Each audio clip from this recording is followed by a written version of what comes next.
Welcome back, my friends, to Untold Perspective by Ayan. Today I'll take you on a profound journey through the words of Rumi, one of the greatest mystics and poets of all time. His poetry transcends times, offering wisdoms that speaks to the deepest parts of our souls. The poem we will explore today is about embarrassing light and shadow, the blessings of pain, and the quiet strength of stillness.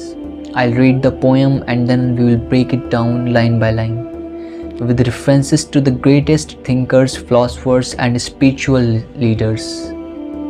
Let's begin. How does a part of the world leave the world? How can a wetness leave water? Don't try to put out a fire by throwing on more fire. Don't wash a wound with the blood. No matter how fast you run, your shadow more than keeps up sometimes. It's in front. Only full overhead sun diminishes your shadow, but that shadow has been serving you. What hurts you blesses you. Darkness is your candle. The inseparability of existence. How does a part of the world leave the world? How can wetness leave the water?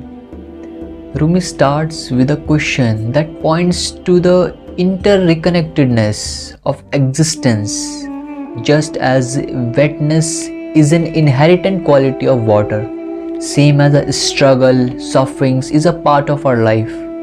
This resonates with the teachings of Lao Tzu, the founder of the Taoism, who said all things are interdependent. The opposite defines each other. Without the sorrow, how would we enjoy or recognize joy? Without darkness, how could we appreciate light? Like example, consider how a lotus flower grows and it thrives in a muddy and murky water. Yet it emerges as a symbol of purity and beauty. The mud does not diminishes the lotus, it nurtures it. Similarly, our challenges shape our growth. The futility of fighting fire with fire. Don't try to put out fire by throwing on more fire. Don't wash a wound with the blood. Rumi warns against using negative energy to resolve negative situations. This aligns same as Mahatma Gandhi's philosophy. An eye for an eye will make the whole world blind. If we respond to anger with anger, hatred with hatred, and violence with violence, we perpetuate the cycle of harm rather than breaking it. Example, a heated argument where both parties keep raising their voices. The result is in chaos and hurt. But when a person chooses to stay calm and compassionate, the tension dissolves. This is the wisdom of Rumi. Offers use love, passion, and understanding to resolve conflicts. No matter how fast you run, your shadow more than keeps up. Sometimes it's in front. Here the shadow represents our fears, insecurities, or unresolved struggles. No matter how much we try to escape from them, they remain a part of us. Rumi challenges us to stop running and face our shadows because they hold valuable lessons. The psychoanalyst Carl Jung introduced the concept of shadow self, which includes the part of ourselves we suppress or deny. Jung believed that embarrassing or integrating the shadow is essential for personal growth. Imagine someone who avoids confrontation because of the fear of the rejection. This avoidance becomes their shadow, limiting their relationships. But by confronting this fear, they grow stronger and more authentic. Only full overhead sun diminishes your shadow, but that shadow has been serving you. The overhead sun symbolizes self-awareness and truth.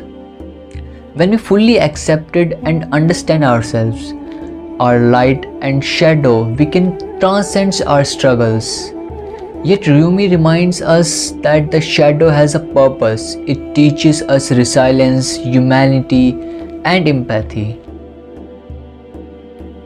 example we can understand with the, if you think about the Nelson Mandela, who spent approximately 27 years in a prison. His shadow, his sufferings did not destroy him. Instead of it, deepened his compassion and strengthened his power to resolve to fight for justice. What hurts you blesses you. Darkness is your candle. This is the heart of Rumi's wisdom. Pain and hardship are not curses, they are blessings in disguise. Just as a candle illuminates darkness, our struggles light the path to self-discovery and growth. We can understand this part with the reference of Viktor Frankl, a Holocaust survivor and author of Man's Searching for Meaning. Such an amazing book. He has wrote, in some way, suffering ceases to be suffering. At the moment it finds a meaning, pain becomes transformative when we find a purpose in it.